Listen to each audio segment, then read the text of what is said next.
quick introduction to Markov chains. A Markov chain is a way of modeling a system, and the main properties of a Markov chain is that it has states and transitions. As we're looking at discrete Markov chains, the transitions are given by the probability of transitioning between two states. But there are also continuous time Markov chains that we will not be covering today.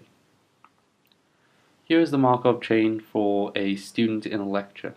Here you can see our first state, arriving, is a transient state because we can leave this state. However, because we can only ever leave this state, it's ephemeral. Here we can see this collection of states is transient because we can leave this collection of states here. And these two down here are called recurrent because once we go into those states, we can only ever go between them. And the kicked out state is known as absorbing because once we get in it, we can never leave. So what we're going to do now is attach probabilities to all these states. As you can see here, these are the various probabilities of transitioning between the states.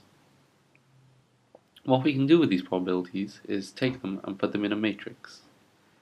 Here down the side we have the state we're currently in, and along the top we have the state we're going to. So the probability of going from arriving to playing on the phone is 50%.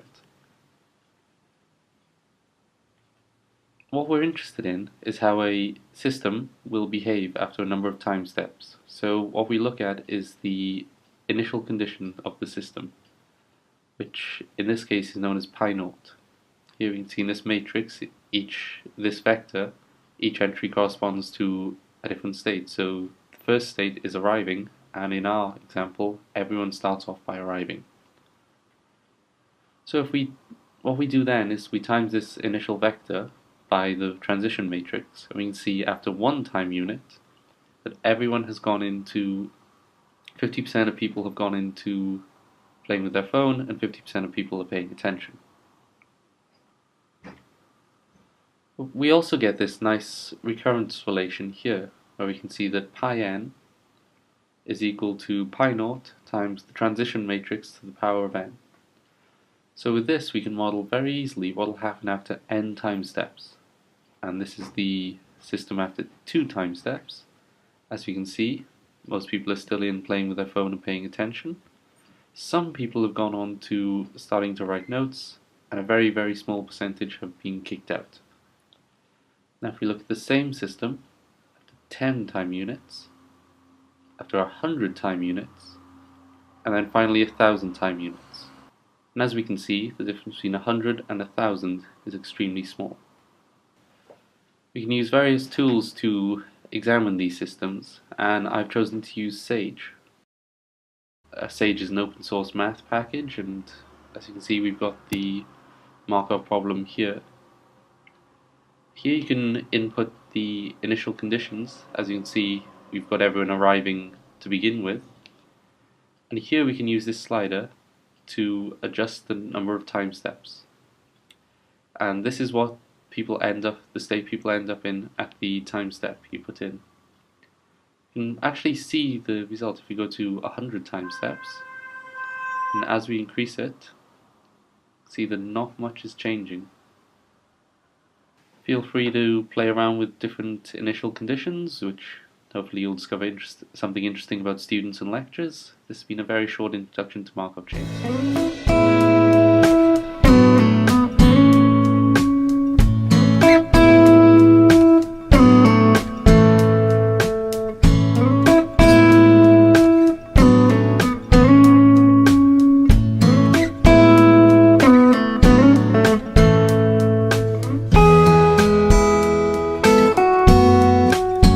My name is Sudhanshu Baiti. In this video, I will be talking about hidden Markov model in the context of part of speech tagging.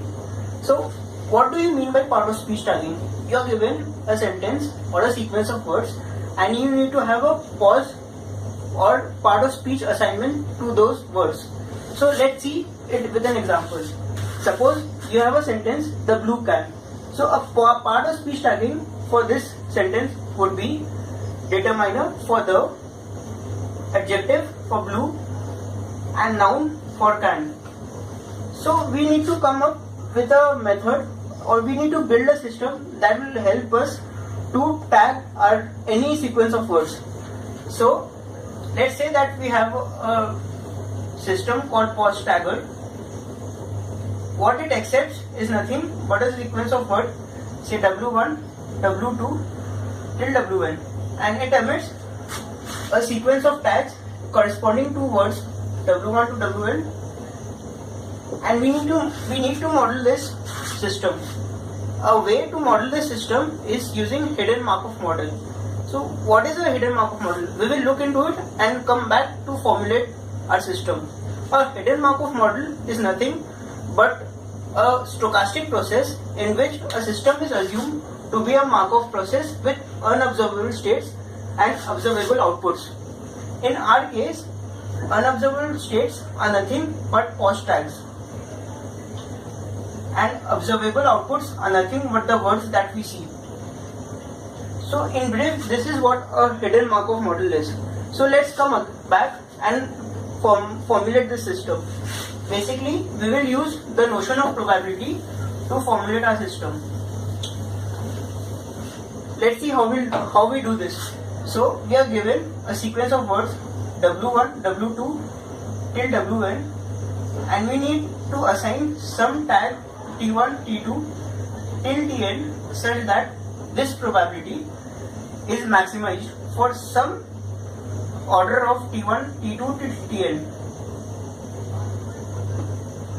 Using knife ways, we can write this as probability of w1, w2 till wn given t1, t2 till tn into probability of t1, t2 till tn upon probability of w1, w2 till wn. This denominator is nothing but probability of sentence, which is fixed. So we can simply ignore this or remove this from our calculations.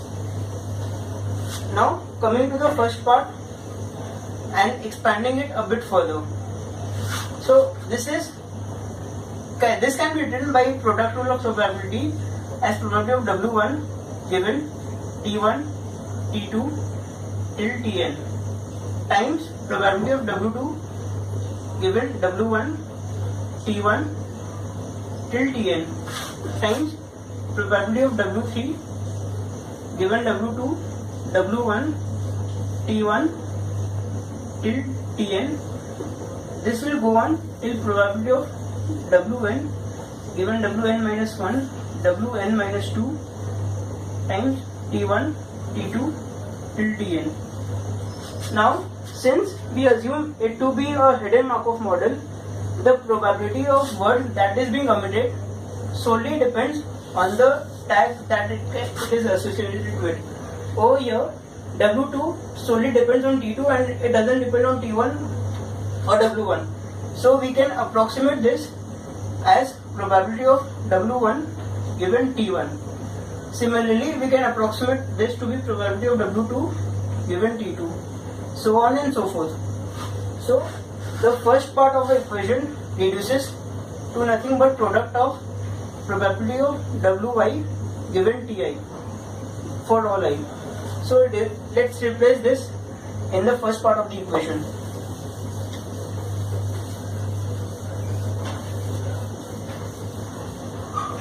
Now we will evaluate the second part of the equation, that is probability of t1, t2 till tn.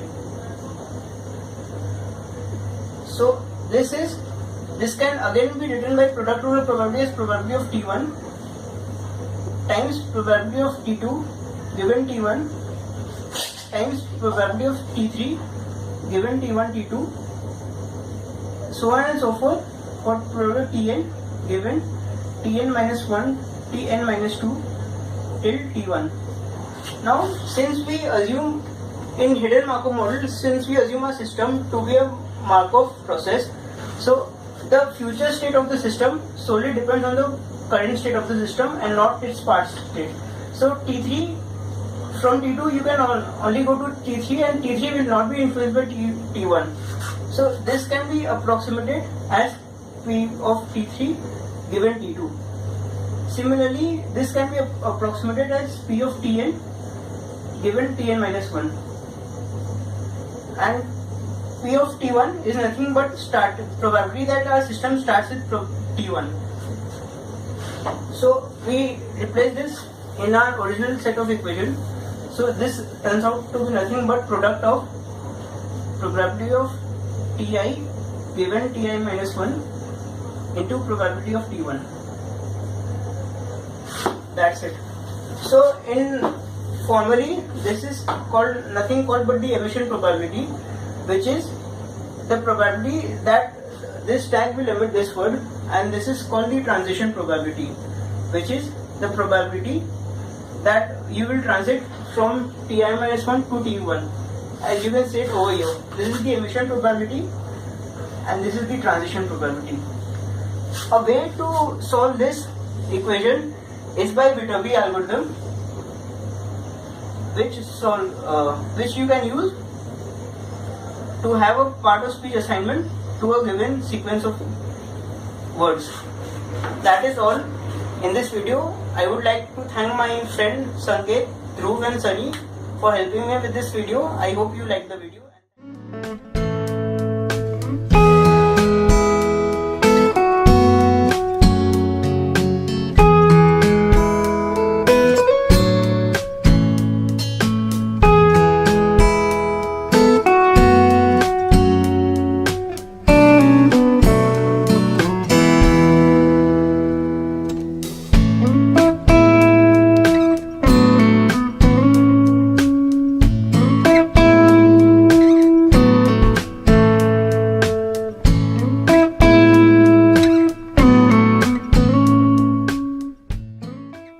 The forward-backward algorithm is what we use to do inference in the hidden Markov model.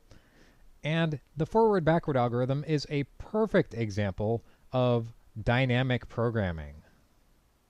Dynamic programming. And this is not programming in the sense of writing a computer program. Before even computer programs were around, people used the word programming for optimization. And so dynamic programming was first used for sort of optimization type of problems, but more generally it can also be used for doing inference. And so there's not very many really fundamentally different algorithmic approaches to efficient exact inference or optimization. And dynamic programming is one of those. It's really a broad class of algorithms. And here we're going to take a look at the forward-backward algorithm as one particular case of dynamic programming. So if you haven't seen dynamic programming before, this is really a perfect example, I think, of dynamic programming to sort of cut your teeth on. So the cool thing is that dynamic programming allows you a way to exactly and efficiently compute some highly non-trivial things. And it's due to Richard Bellman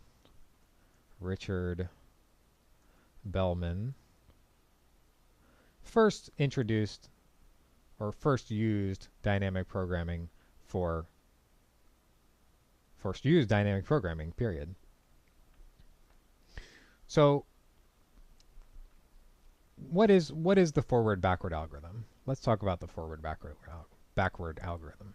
So I wrote down here the graphical model for the hidden Markov model, and typically we'll assume that these x's are observed. That's the typical situation.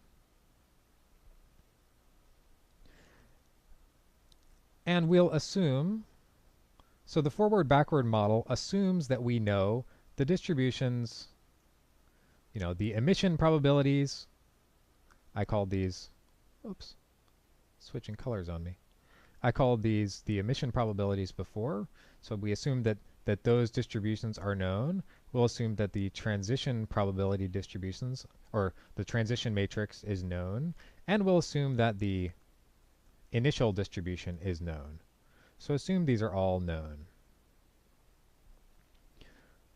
what the forward-backward algorithm does, maybe I'll put it in blue, the forward-backward algorithm computes, so the goal of the forward-backward algorithm is to compute the probability on zk given x. And let me use x, maybe I'll use x1 to n for all of, actually let me just use x. So here for the next few videos, I'm going to use x to denote this sequence x1 up to xn. So this will be the vector of all the x's. And let me also use a little notation here. I'll use a variable and then subscript I colon j to denote the sequence from xi up to, so maybe to be concrete, xi plus 1, xi plus 2, up to xj. So for example, x here would be x1 to n. So this will be a handy notation to use. Okay, so sorry, that was a little aside. And our goal in the forward-backward algorithm is to compute the probability for the marginal probability on one of these z's given all the x's. Observe those. And it can be broken up into the forward part, the forward algorithm.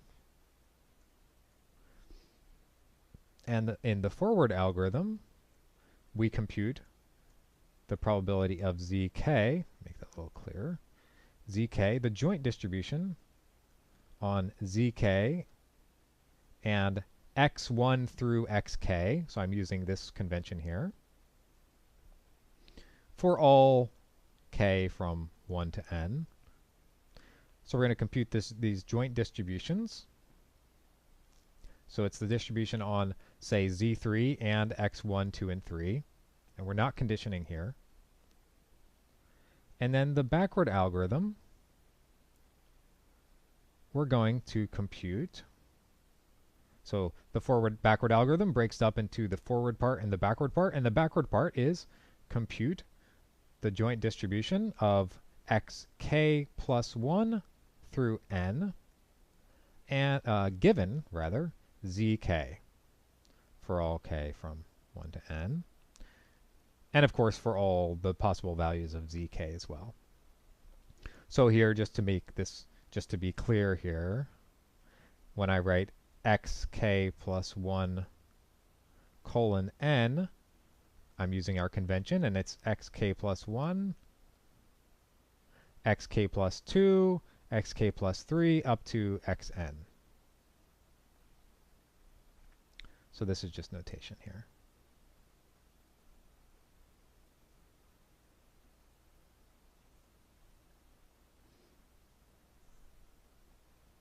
So this is our goal in the forward-backward algorithm. We're doing this, and it takes 2 steps: the forward part and the backward part. And so how do these give us, if we can do these, how do these give us this result? Well, the probability of zk given all the x's is proportional to, as a function of zk, it's proportional to the joint distribution on those, zk and x. And we can condition here. We can break up x. X is, remember, this is x1 through xn, into x1, or rather, xk plus 1 through n, given zk. So I'm going to condition on zk and keep this part out, or rather, I guess I should say, and x1 through k. So I'm going to condition on zk and x1 through k times the probability of zk and x1 through k. So we can always do this.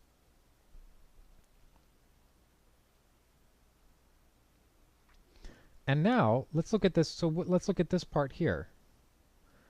xk plus 1 through n given zk and x1 through k.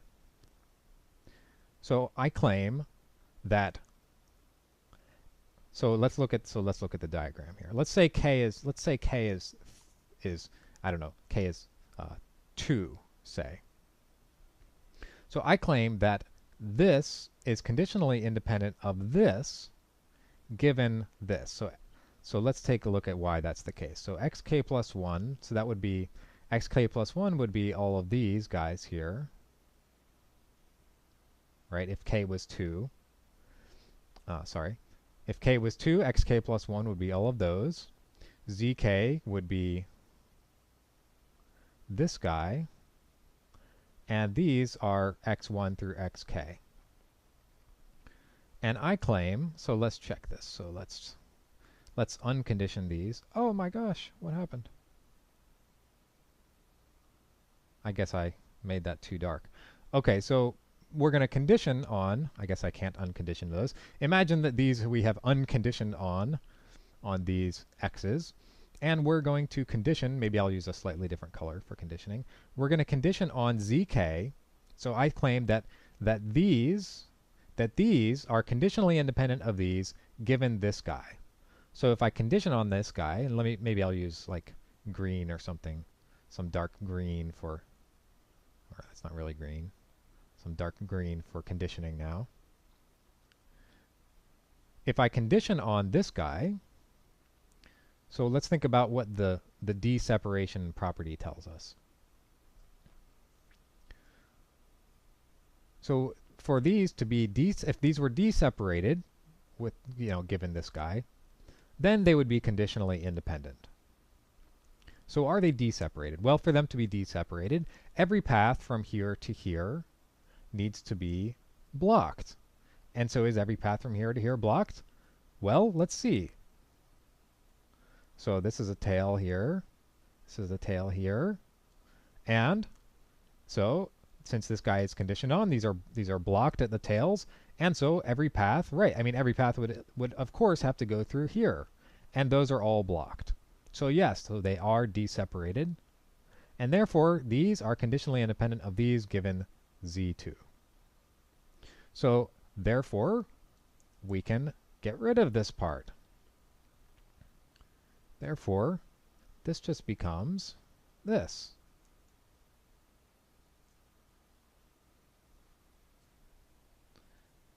Maybe I'll clean this up a little bit. Cut. Paste. Boom. So that becomes that. Okay, well that's nice. But what is that? Does that help? Well, yes, right. That's exactly, this is the backward part here, right? This is the backward part. And this is the forward part. So by multiplying these together, we get something which is proportional to what we wanted.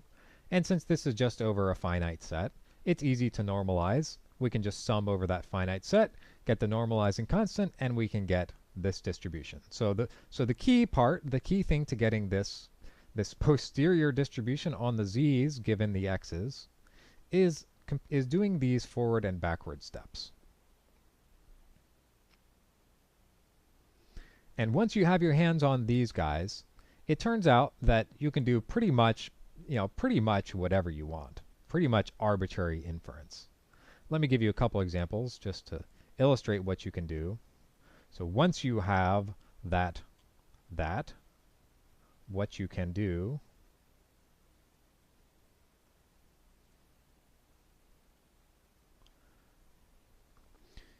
you can do pretty much arbitrary inference.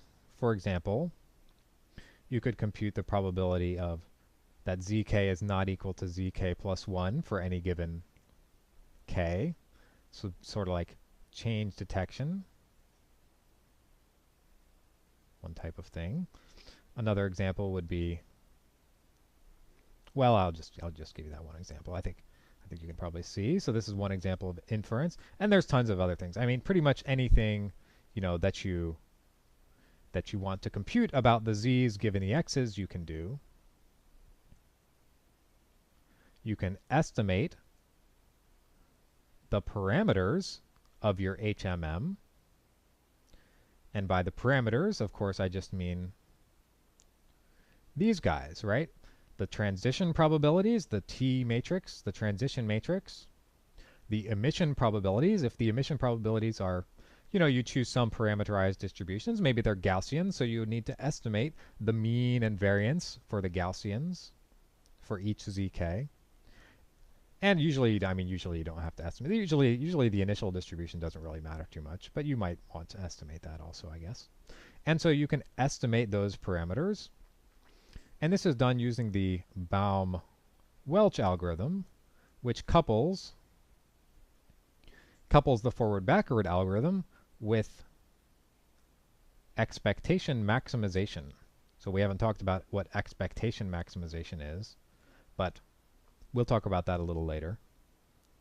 Another cool thing you can do after you've completed the forward-backward algorithm is you can sample from the posterior distribution on the z's. So you can sample z's given x's. So this would be useful for like visualizing if you had some data, like maybe you had some data, like maybe the handwritten digits or something, or handwritten letters, the writing when I wrote hidden Markov model, and you wanted to sample from possible interpretations of that. You could draw some samples, and rather than just getting like a single sample or something, you could do that. You can get the most likely example. That's called the Viterbi algorithm. We'll talk about that later. But you could also just sort of see what some likely samples are. So those are some applications of what you can do with this.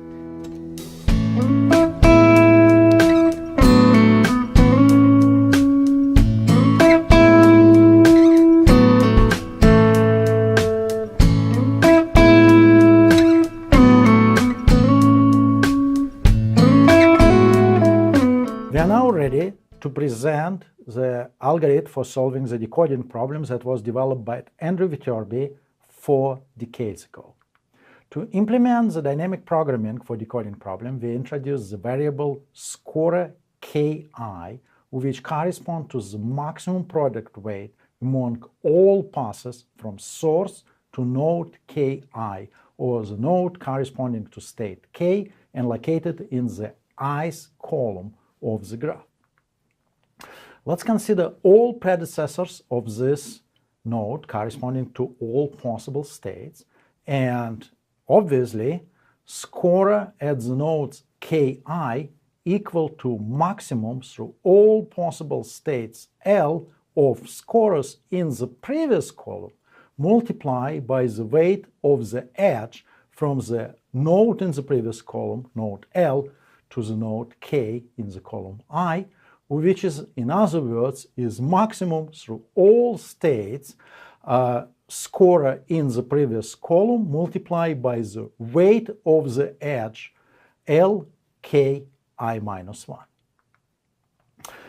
So the recurrency for the Viterbi algorithm will be scorer ki equal maximum through all states, scorer L I minus 1 multiplied by weight of the edge L k I minus 1.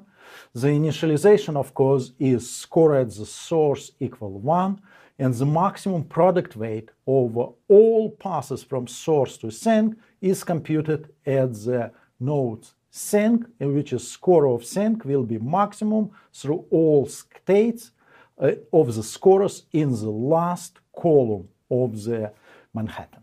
Now let's estimate the running time of the Viterbi algorithm in the case when HMM has forbidden transition. Forbidden transition means that the probability of switching for a given pair of states is 0. For example, in this HMM diagram, there are 4 states, but you see that there is no edges connecting some states. They correspond to forbidden transition in the HMM. You notice that the number of edges in this case in the Viterbi's Manhattan is smaller than for the case of the full HMM diagram when all transitions are allowed, and in this case the running time is, of course, number of edges in the HMM diagram multiplied by the number of emitted symbols n. You, of course, notice that if in the past we were maximizing the sum of weights of edges in a path in a graph. Now we maximize the product of edges for a path in the graph. And when we maximize the product, there is a danger of overflow. Therefore, bioinformaticians prefer to work with logarithm of scores. So if you transform the recurrency for the scorer ki by taking its logarithm, then the recurrency corresponding to the product of weights is transformed into the recurrency corresponding to the sum of weight, and this transformation substitute weight of edges by their logarithm and transform product of weight into familiar sum of weight. So there is no difference between computing optimal solution in the decoding problem and the traditional longest path in the graph, something that we studied before. Note that we have already learned how to compute probability of the hidden path pi, and it turned out to be easy. It amounts simply to multiplication of transition probabilities. And our intuition tells us that probably it will be equally easy to compute the probability of the emitted sequence x. Let's see whether our intuition is correct. So when we compute probability of pi, it is simply multiplication of transition probability.